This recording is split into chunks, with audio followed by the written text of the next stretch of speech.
हमें सारा अधिकार मिला है साथियों।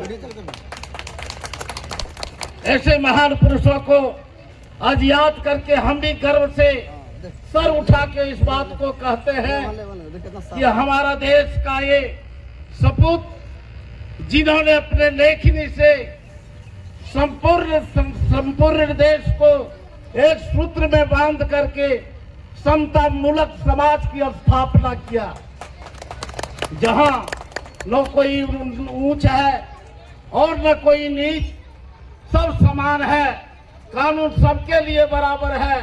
ये अधिकार इन्होंने ही दिया था। कहीं बात में जो समाज को बढ़ाने का जो इनका जो सपना था, उस सपना को इन्होंने हमें एक अधिकार के रूप में दिया कि वोट देने का अधिकार। वोट देने का अधिकार का मतलब है कि आप अपने मत से, अपने अधिकार से अपने राजा को चुनिए और अपने राजा को चुन करके अपने विकास में अपनी सहभागिता बनाइए। सबसे बड़ा हथियार इन्होंने हम गरीबों को, हम मध्यम वर्गीय लोगों को, हम पीड़ितों को इन्होंने यही दिया कि अपने ही मत से आप अपना राजा को चुनिए। और आज वही समय आ गया है साथियों कि अगर आप पीछे पड़े हुए हैं तो ऐसे व्यक्ति को अपना राजा बनाइए जो आपके सुख दुख में काम दे। ये अधिकार हमारे भीमराव अंबेडकर जी ने हम लोगों को दिया है। इन्होंने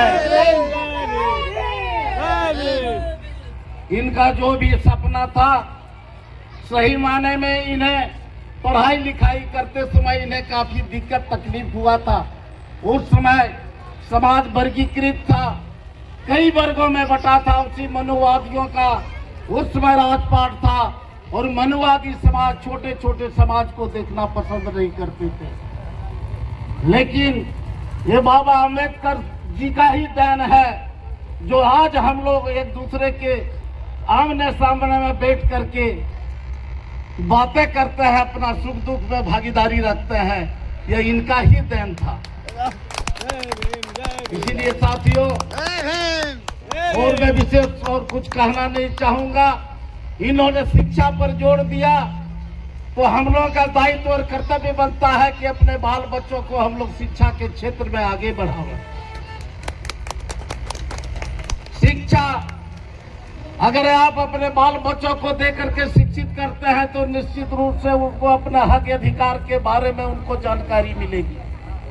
अगर आपके बाल बच्चे शिक्षित नहीं हैं तो वो अपने हक अधिकार के बारे में कुछ नहीं जान पाएंगे और न आगे समाज में आगे बढ़ पाएंगे। ऐसी परिस्थिति में आप लोगों से भी मेरा निवेदन है कि अपने बाल बच्चों को आप शिक्षित बनावें, संघर्षशील बनावें और एकजुट रहें, संगठित रहें। यही आपका एक मूल मंत्र है जो आप समाज में आगे बढ़ करके कुछ कर सकते हैं।